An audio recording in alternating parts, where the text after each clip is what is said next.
누가복음 24장 33절에서 35절까지의 말씀입니다. 누가복음 24장 33절에서 35절까지의 말씀입니다.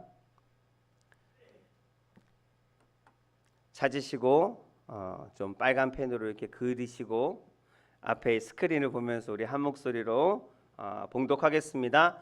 곧 그때에 일어나 예루살렘에 돌아가 보니 11 제자 및 그들과 함께한 자들이 모여 있어 말하기를 주께서 과연 살아나시고 시몬에게 보이셨다 하는지라.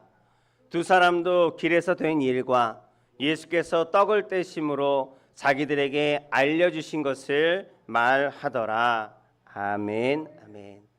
오늘 함께 읽은 말씀을 가지고 나의 부활의 날, 우리 제목은 한번 같이 해볼까요? 나의 부활의 날.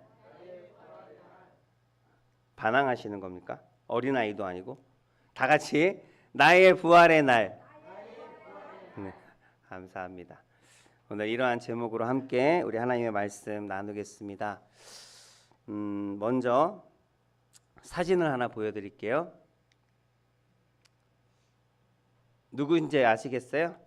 외국 사람 뭐 모르는 게 당연하지만 작년에 돌아가셨어요. 작년에 돌아가셨는데 95세의 나이로 장수하셨고 몰트만이라는 분인데요. 신학자예요. 이 시대에 우리나라에서 최고의 지성, 우리나라의 지성하면 이어령 박사님을 꼽잖아요. 그래서 신학자 중에서는 최고의 신학자, 이 시대의 최고의 신학자로 이 몰트만 박사이고 목사님이세요. 이렇게 꼽습니다. 이분이 작년 6월에 소천하셨는데 이 몰트만 목사님의 저서 중에 나는 영생을 믿는다 라는 그러한 책이 있거든요. 그 책의 서문에 있는 이야기를 제가 잠시 읽겠습니다. 내가 제자에게 한 가지 질문을 했습니다. 서문에 있는 내용이에요. 내가 죽으면 내 묘비명에다가 무엇을 적겠느냐? 네가 무엇을 적겠느냐 하고 질문을 했대요. 그랬더니 제자가 스승님의, 우리 선생님의 출생일과 사망일, 그리고 선생님께서 지금까지 해오셨던 여러 가지 위대한 업적들을 내가 하나하나 다 적겠습니다. 그랬어요.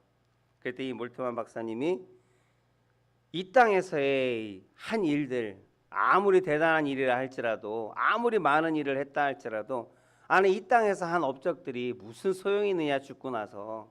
그러니까 내 묘비명에 해당하는 그런 것들은 중요하지 않고 이것을 적어라. 나의 출생일과 태어난 날과 내 부활의 날을 적어라 라고 하셨대요. 그래서 그 제자가 그러면 스승님, 스승님의 부활의 날은 언제입니까?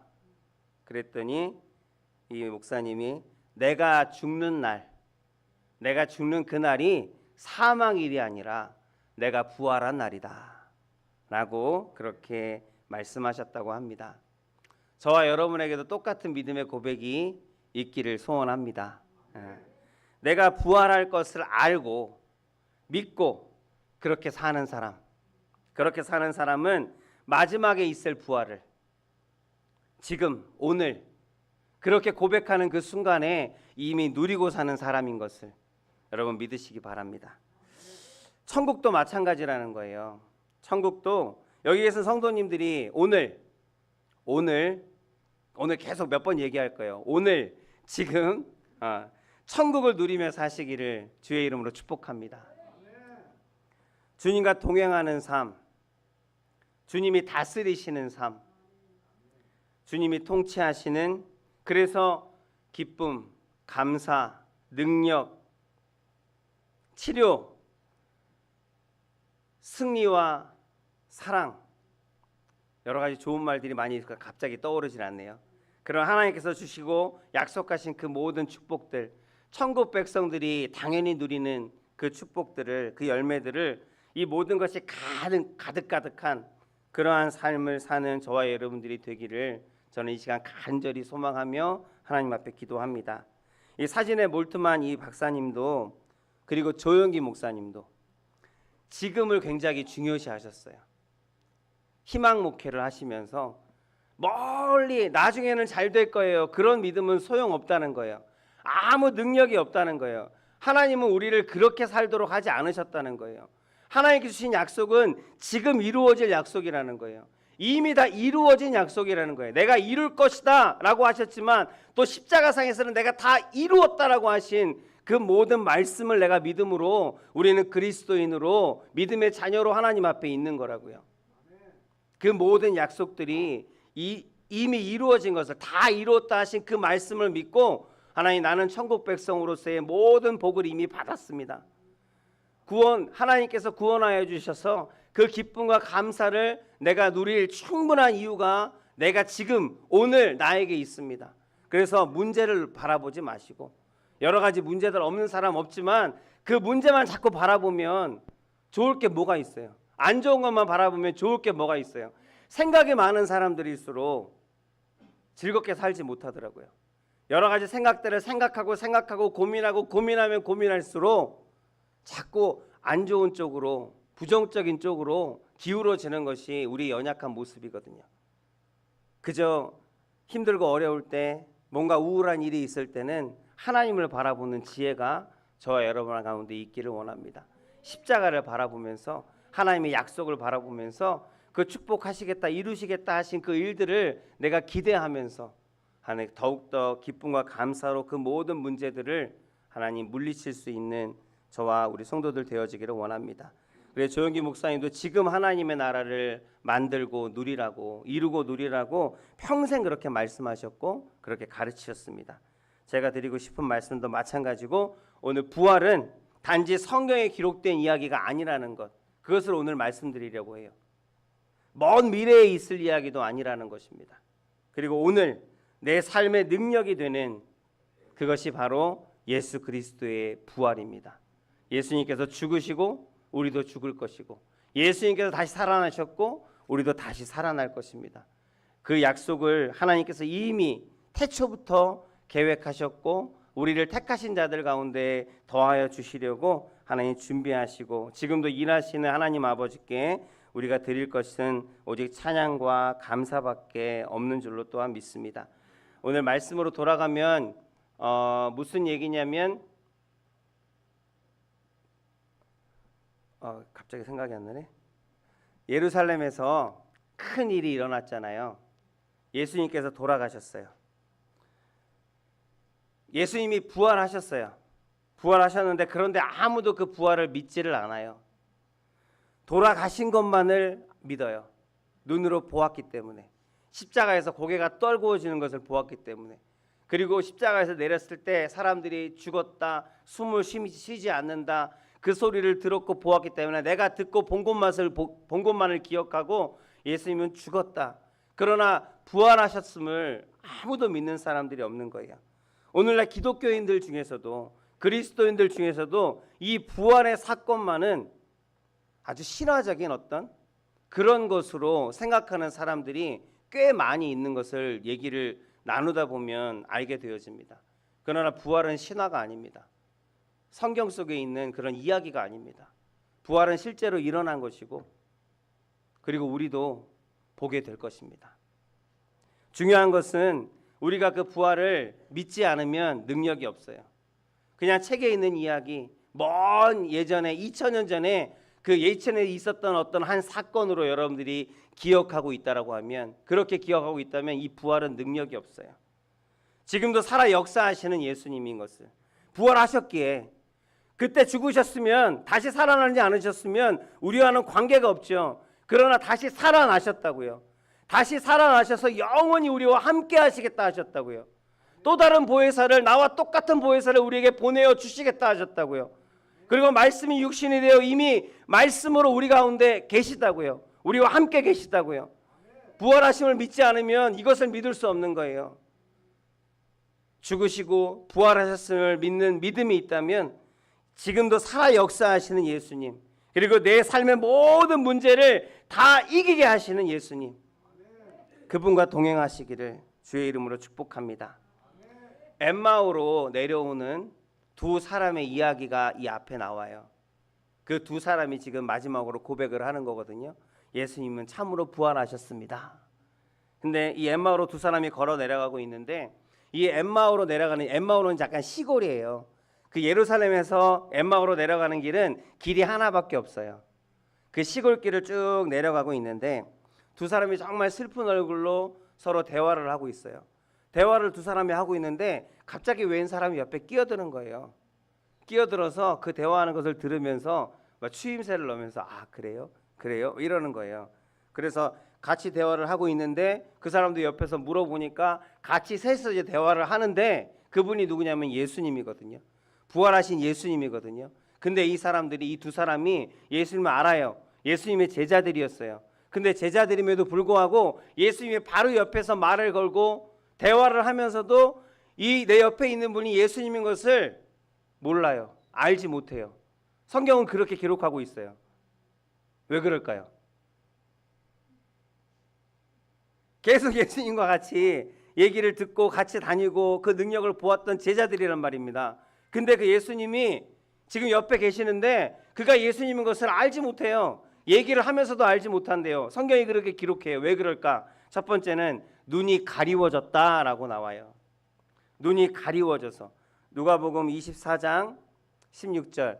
그들의 눈이 가리워져서 그인 줄을 알아보지 못하거늘. 이렇게 나와요.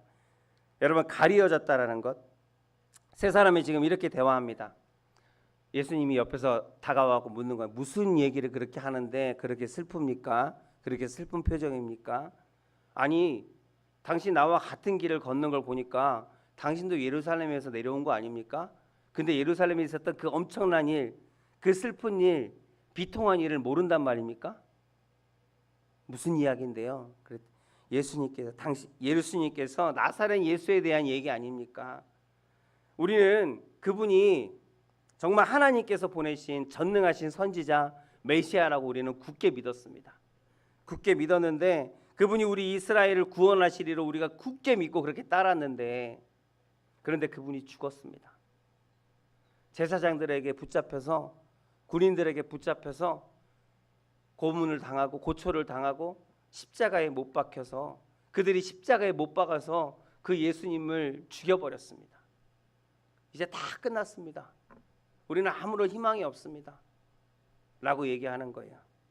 그때 예수님께서 성경의 말씀들, 구약의 말씀들을 가지고 그들에게, 이 두 사람에게 말씀을 풀어서 가르치시고 깨닫게 하시려고 말하십니다. 그것이 성경에 나오는 이야기예요. 우리가 같은 읽은 말씀은 너무 길어서 뒤에 세 절만 같이 읽었는데 그 앞에 나오는 이야기가 그래요.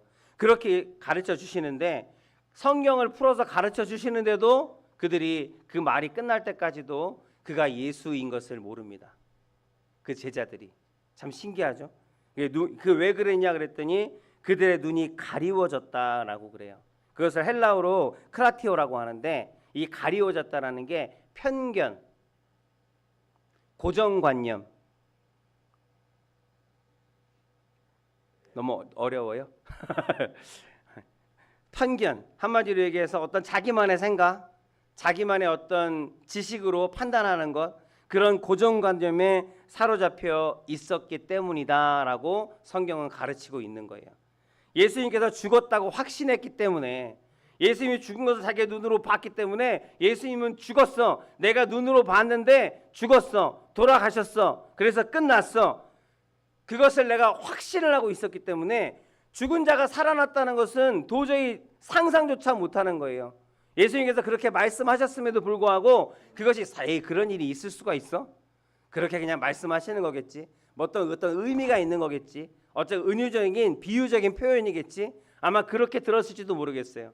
예수님께서 죽고 사흘 만에 부활할 것이라고 말씀하셨는데도 불구하고 그 부활했다는 얘기는 전혀 기억나지 않냐고, 내가 눈으로 본 죽은 것만이 기억나서 예수님은 죽었어. 그러니까 죽은 사람이 다시 살아올 리가 없으니까 비슷하게 생겼네. 목소리도 비슷하네. 그럼에도 불구하고 절대 예수는 아니야 라고 그렇게 예수님인 것을 알지 못했다라는 거예요. 여러분, 살면서 자기 자신에 대해서, 나 스스로에 대해서 한번 돌아보세요. 나 스스로에 대해서 편견을 가지고 고정관념을 가지고 그렇게 나 스스로를 판단하면서 살아갈 때가 있습니다. 누구나 있어요. 나는 이거밖에 안 돼.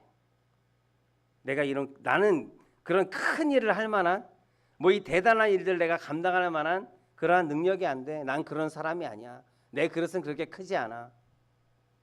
내가 나를 잘 알아. 알긴 뭘 알아요. 우리 어머니도 자식들을 보면 어릴 때 내가 너를 잘 알아. 우리 어머니도 날 잘 몰라요.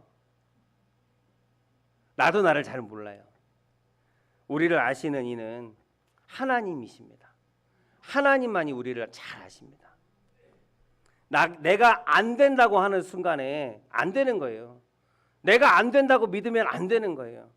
그러나 내가 할 수 있다고 믿으면, 내가 할 수 있다고 선포하면, 왜 못해? 나도 할 수 있더라고. 그렇게 선포하고 나아가면 할 수 있게 되어지는 거예요. 하나님 우리에게 그런 달란트를 누구에게나 주셨습니다. 믿는 자에게는 어떻게? 능히 하지 못할 일이 없느니라. 그렇게 말씀하셨는데, 그렇게 약속하셨는데 우리는 그 말을 듣고 기억하고 있으면서, 누구나 다 알고 있으면서 어떤 일이 닥쳤을 때 먼저 두려움에 쌓여서 어떻게? 나는 못해. 나는 할 수 없어. 누가 도와줘야 돼. 아니요. 그것이 고정관념이고 그것이 편견이라는 거예요. 예수님께서 지금 우리와 함께 계십니다. 나와 함께 계신 예수님은 모든 것을 가능하게 하시는 능력의 하나님이십니다. 그 하나님이 나와 함께 하시면 내가 못할 일은 없습니다. 하나님께서 그렇게 말씀하셨고 선포하셨고 약속하셨어요. 그러나 우리는 우리의 고정관념에 휩싸여서 내 자신의 어떤 얄팍한 지식만을 바라보면서 그 얄팍한 지식 위에 있는 하나님을 보지 못해서 능히 감당할 수 있는 일도 두려워하고 포기하는 일들이 얼마나 많은지 모른다는 겁니다. 절대 포기하지 마세요. 지난주에도 말씀드렸지만 절대 포기하지 마시고 절대 절망하지 마세요. 우리는 그렇게 살 존재들이 아닙니다. 지금 예수님이 우리와 함께 계세요. 성령께서 우리와 함께 계세요. 그분은 능력이시고 그분은 사랑이십니다. 우리를 사랑하셔서 결코 사랑하는 자를 홀로 내버려 두지 않습니다. 고통 가운데 망하도록 내버려 두지 않아요. 우리가 하나님을 바라보고 하나님을 붙잡으면 우리는 반드시 승리할 수밖에 없는 그런 하나님의 자녀인 것을 여러분 이제 고정관념을 버리시고 그 편견들을 다 내려놓으시고 그 내려놓은 자리에 하나님의 말씀을 올려놓으시기 바랍니다. 그 약속대로 말씀대로 되어질 것을 믿게 되어지기를 예수님의 이름으로 축복합니다. 과거에 성경에도 그런 이야기들이 많이 있어요. 베드로가 감옥에 갇혔잖아요. 베드로 사도가 돼서 감옥에 갇혔어요. 감옥에 갇혔는데 이제 감옥에 갇혀서 죽을 날만 기다리고 있고 많은 베드로를 사랑하는 사람들이 모여서 기도하기로 했어요. 베드로가 감옥에서 나올 수 있도록, 풀려날 수 있도록. 가능성은 없지만 이미 잡혔으면 이제 죽일 거니까 시체밖에는 볼 수 없는 그런 현실은 그렇지만 그럼에도 불구하고 우리가 기도하자. 우리 베드로 사도가 베드로 선생님이 풀려날 수 있도록 건강한 모습으로 볼 수 있도록 우리 같이 모여서 기도하자. 그리고 마가의 다락방에 모여서 기도했어요. 기도하는데 그 기도하는 가운데 하나님께서 능력을 나타내셔서 그 감옥 문이 열리고 베드로가 감옥에서 나오게 됐잖아요. 성경 말씀 기억하시죠? 그래서 나오게 됐어요. 나와서 그들이 기도하고 있는 곳으로 찾아가서 그 기도하는 곳에 문을 두드렸단 말이에요. 두드렸는데 그 로데라는 여자아이가 그 두드리는 소리를 듣고 문에 가서 누구세요? 그랬더니 베드로가 나 베드로다 라고 하니까 그 목소리를 듣고 깜짝 놀라갖고 사람들에 가서 베드로 선생님이 돌아왔다고, 베드로 선생님이 지금 문 앞에 있다고. 그랬더니 사람들이 뭐라 그래요? 베드로 사도가 우리 돌아올 수 있도록 같이 기도하자고 그렇게 막 기도하다가 로데가 돌아왔다고 하는데, 돌아오긴 뭘 돌아와. 그런 일은 있을 수가 없어. 너 지금 무슨 소리를 들은 거야? 귀신의 소리를 들은 거야? 사람들이 그렇게 반응하는 거야. 야, 그런 일이 있을 수가 없어. 지금 감옥에 있다고. 어떻게 문 앞에 베드로 사도가 있어? 말도 안 되는 소리 하지 마. 너 정신 나갔다고. 또 한 번은 한 이야기 제가 재미있게 예전에 들은 얘기는 어느 농촌 마을에 농사를 짓는 마을인데 비가 너무너무 안 왔어요. 땅이 막 다 갈라져. 그래서 이렇게 되면 다들 그냥 굶어 죽게 생겼어요. 그래서 우리 교회에 가서 우리 모여서 하나님께 기도합시다. 비가 오게 해달라고 기도합시다. 그리고 아침에 교회 가서 모든 마을 사람들이 모여서 비가 오게 해달라고 하나님께 기도를 했어요. 기도를 하고 이제 저녁 때가 됐는데 갑자기 비가 그냥 폭우가 막 쏟아지기 시작하는 거예요. 그래서 사람들이 와 비가 온다 하고 나가려고 하는데 우산이 없어. 근데 한 아이만 우산을 들고 나가는 거예요. 너 어떻게 우산을 갖고 왔냐?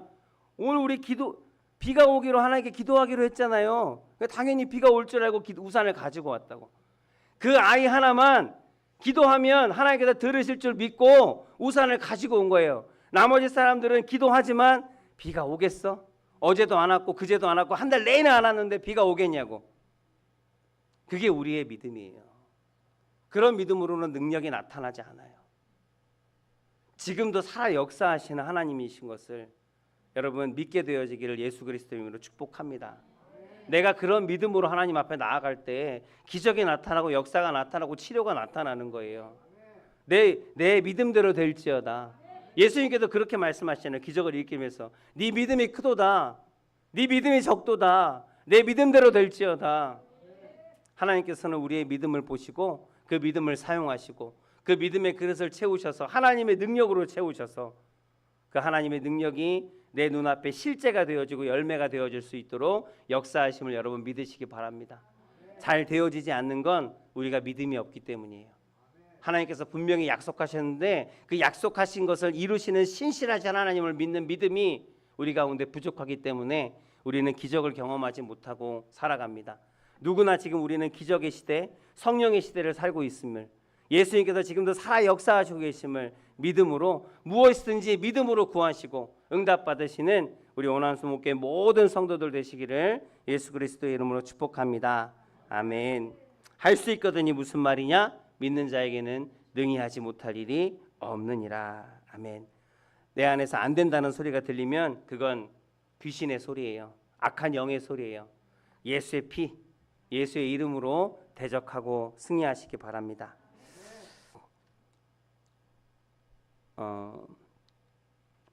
그림을 하나 제가 준비했어요. 원래 이거보다 훨씬 더 멋있는 그림인데 모양만. 이게 보면 어떤 느낌일지 모르겠는데 여러분 이 그림의 제목이 뭘까요? 맞히시면 제목이 뭘까요? 네, 와츠라는 화가의 그림인데요. 이 제목은 뭘 것 같아요? 절망? 어떻게 알았어요? 아, 센스가 있으시네. 네, 이 그림의 제목은 희망이에요. 보면은 되게 암울한 모습이잖아요. 지금 이걸 좀 크게 확대하면 지구예요. 지구 밑에가. 지구 위에 한 소녀가 앉아 있어요. 근데 그 소녀가 눈이 안 보여요. 눈이 안 보이고 하프를 달고 있는데 그 하프의 현이 줄이 하나밖에 없어요. 잘 안 보이시죠? 줄이 하나밖에 안 남았어요. 나머지 다 끊어진 거야. 그러니까 이걸 봤을 때 누구라도 보면 줄도 다 끊어진 하프를 갖고 있고 눈은 보이지 않고 지구 위에 올라가 있는데 금방이라도 떨어질 것 같은. 그래서 이건 뭔가 좀 슬픈 사연이 있는 그림인가 보다라고 했는데 그 와츠의 화가는 이 그림을 이렇게 그리면서 제목을 희망이라고 붙였습니다. 다 끊어진 현, 한 줄밖에 안 남은 현이지만 그 한 줄을 붙잡고 그 위태위태한 자리에서 그 한 줄을 튕기면서 그것을 연주하면서 그럼에도 그 한 줄로 노래할 수 있는 것, 그것이 희망이다라고 그렇게 해석을 했다고 해요. 이 그림이 유명해진 이유가 뭐냐면 이분 때문에 그래요. 이분은 누구예요? 어떻게 아세요? 오바마 대통령인데, 오바마 대통령. 이 그림이 유명해진 이유가 이 오바마 대통령이 그 책을 쓴 게 있거든요. 책의 이름이 뭐냐면 이 담대한 희망이라는 책을 오바마 대통령이 썼는데 이 책에서 이 그림을 소개하고 얘기했어요. 언급을 했어요. 그러면서 이 그림이 굉장히 유명해졌다라고 해요. 이 그림을 보면서 오바마 대통령과 마찬가지예요. 우리에게 있는 희망은 저절로 얻어지는 것이 아닙니다. 남은 한 줄을 튕겨서 내는 그 음악 소리에 우리의 희망이 있습니다. 희망은 절망을 밟고 디디고 일어났을 때 비로소 우리가 가질 수 있는 것이다 라고 그렇게 책에 기록되어 있습니다. 여러분, 제가 드리고 싶은 말씀은 줄이 다 끊어졌네 라는 것에 집중하지 마시라는 거예요. 그게 아니라 한 줄이 남아있네 라는 것에 집중하며 사는 저와 여러분들이 되자는 거예요. 내 삶에 수많은 문제들이 있을 거예요. 그 문제에 집중하지 마시라는 거예요. 그 문제에 집중하지 말고 무엇에? 죽음에서 부활하신 예수 그리스도, 모든 질병과 모든 문제를 이기신 예수 그리스도, 사망 권세를 이기시고 부활하신 예수 그리스도, 그분께 집중하고 그 주변에 어그러져 있는 그런 문제들보다 더 크신 예수님께 우리가 집중하며 살아갈 때 우리는 절망이 아니라 희망을 보게 되어지는 줄로 믿습니다. 하나님께서 우리가 그렇게 살기를 원하세요. 그래서 예수 그리스도를 보내셨고 십자가로 말씀으로 영원히 우리와 함께 하시는 이유가 거기에 있습니다. 세상의 것들은 우리에게 절망을 주는 것들 뿐이고 고통을 주는 것들 뿐이고 어려운 것들 뿐이지만 이 어려운 세상 가운데, 죄된 세상 가운데 발딛고 살아갈 수밖에 없는 우리들이지만 이 세상의 문제들을 바라보면, 그 고통을 바라보면 슬플 수밖에 없고 눈물 날 수밖에 없고 절망할 수밖에 없는 그러한 상황 가운데 우리가 살아가지만 이 세상 가운데 유일한 희망이요 빛으로 예수 그리스도를 우리에게 보내주셔서 그것들을 바라보지 않고 우리가 하늘을 바라보고 하나님의 얼굴을 바라보고 그 빛을 바라보고 그 예수 그리스도의 십자가를 바라볼 때 우리는 기뻐하면서 감사하면서 희망을 가지고 소망을 가지고 살아갈 수 있다는 거예요. 하나님께서 그렇게 우리의 영원한 소망이 되시고자 예수 그리스도를 이 땅 가운데 보내어 주셨습니다. 우리 모든 것을 이기신 그리스도를 의지하시기를 주의 이름으로 축복합니다. 그리고 두 번째, 눈이 밝아졌다라고 우리 같이 읽은 말씀 위에 보면 나와 있어요. 그 두 사람의 눈이 밝아졌다. 예수님께서 성경을 풀어서 두 사람을 가르치시는데 이 미련한 사람들아, 성경에 기록되어 있지 않느냐, 구약의 말씀에 기록되어 있지 않느냐, 그 메시아가 와서 죽고 부활할 것을 성경이 지금 말하고 있지 않느냐 하면서 그 성경 모세오경과 그리고 선지서, 예언서, 그다음에 시편의 성문서, 이 모든 것들에 나오는 말씀들을 예수님께서 풀어서 가르치셨대요. 그 두 사람에게, 두 사람을 위해서 그 가르치시고 메시아가 올 것이다. 그리고 그 성경의 그 구약에 있는 모든 말씀들이 하는 것은, 말하고 있는 것은 단 이것이다. 무엇이냐면 바로 메시아가 올 것이다. 고난 받으시고 죽으실 것이다. 그리고 반드시 부활하실 것이다.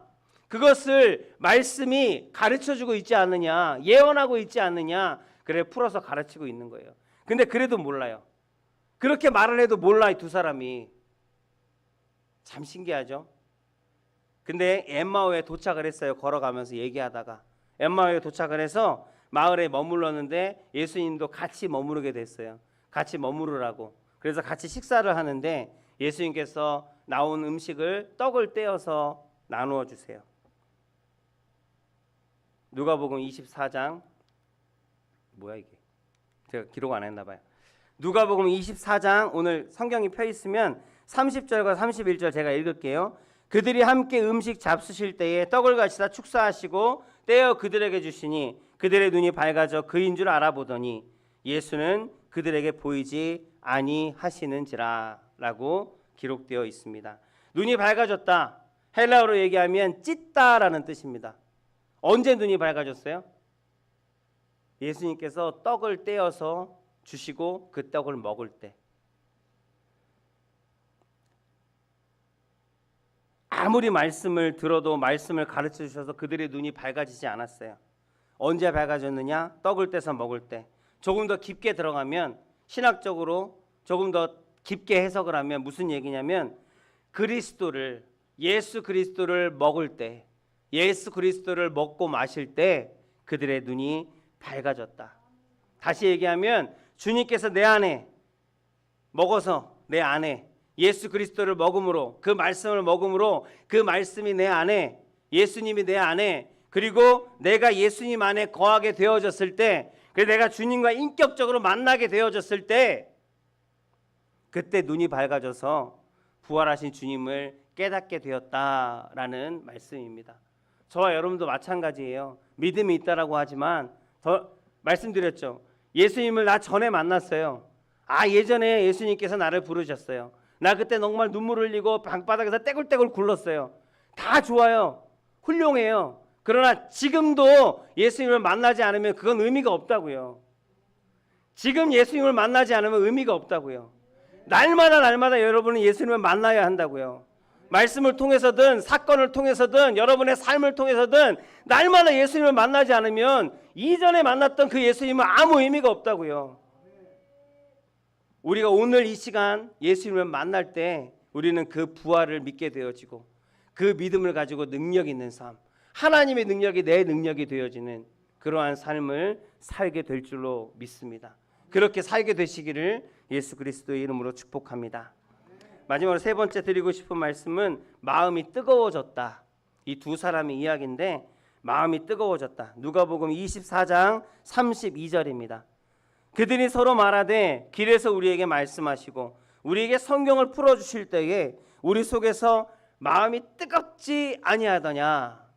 우리는 성경에 한글로는 뜨겁지 아니하더냐라고 나오는데 영어 성경에는 내 마음이 막 불타오르는 것 같지 아니하더냐 그렇게 해석되어지고 있어요. 뜨겁게 예수님을 알게 되었습니다. 그리고 그때 예수님이 갑자기 사라지셨대요. 그 눈앞에서 이제 예수님이 것을 알게 됐는데 예수님이구나라는 걸 알게 됐는데 내 눈앞에서 사라져버린 거예요. 어디 가셨을까요? 대답하니까 아무 말도 안 해야지. 어디 가셨을까요? 다른 제자들을 만나러 가셨을까요? 예수님은 거기 두 사람과 같이 계셨습니다. 그리고 그 두 사람과 같이 계십니다. 우리 눈에 다른 제자들을 만나러 가셨을 수도 있어요. 다른 제자들을 그 순간에 만나고 계실 수도 있어요. 그럼에도 불구하고 예수님은 거기 계신다는 거예요. 아멘.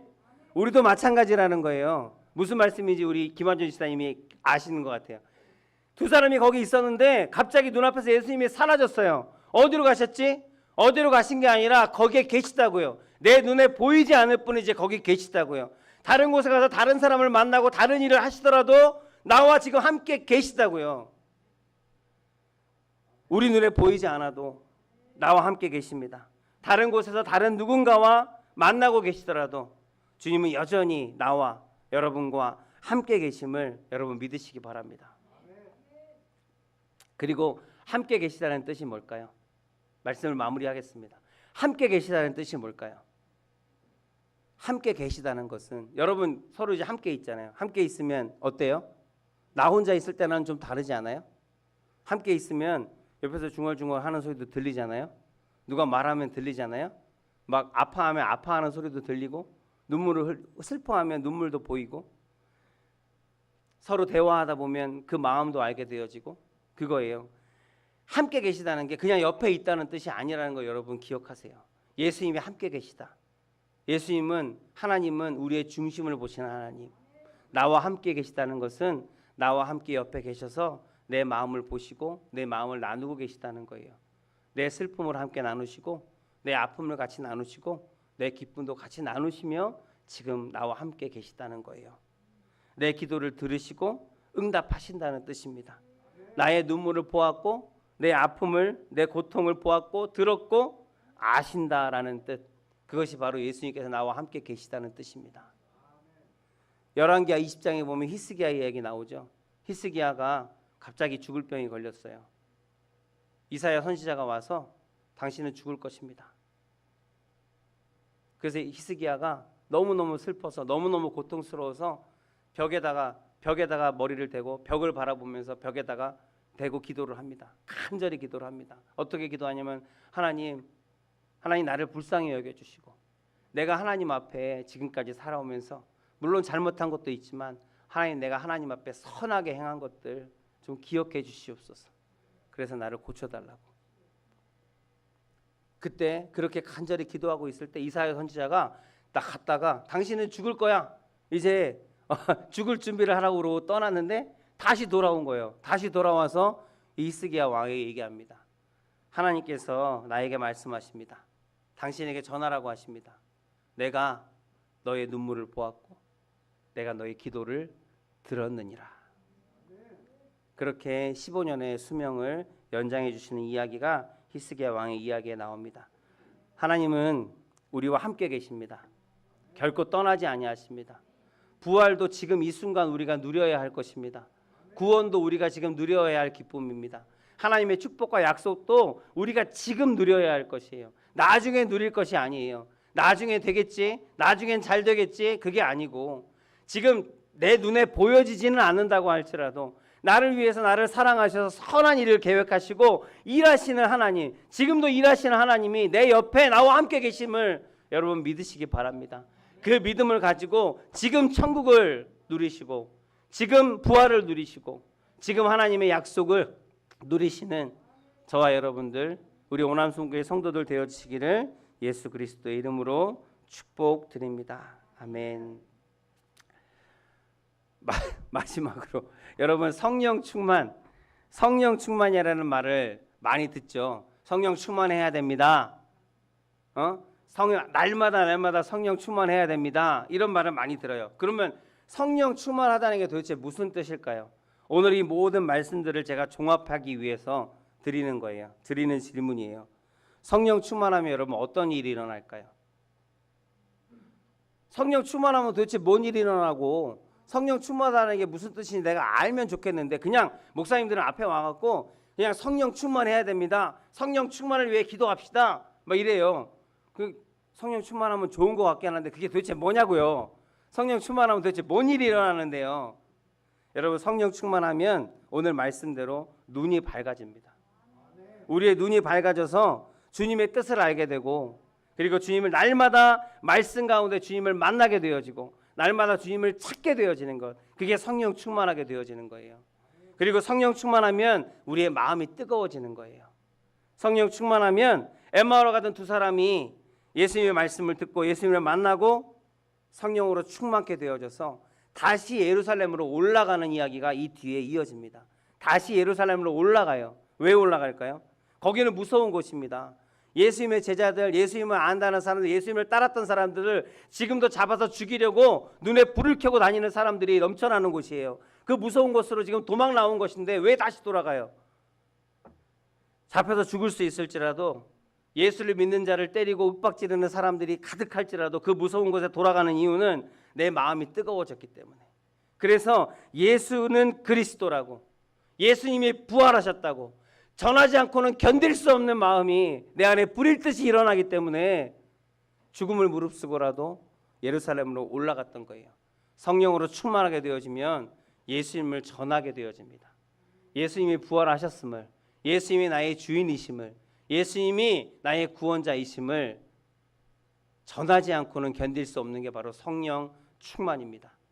저와 여러분들이 그렇게 성령 충만하게 되어지기를 원합니다. 아무리 어려움을 당해도 마음이 뜨거워져서 주님을 전할 수밖에 없는 우리 오남 순복음교회 모든 성도들 되어지기를 원합니다.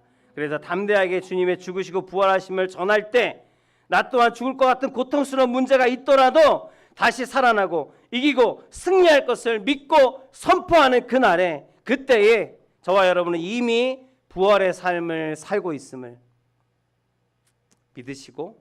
믿으시기를 주의 이름으로 이 시간 다시 한번 축복드립니다. 할렐루야. 기도하겠습니다.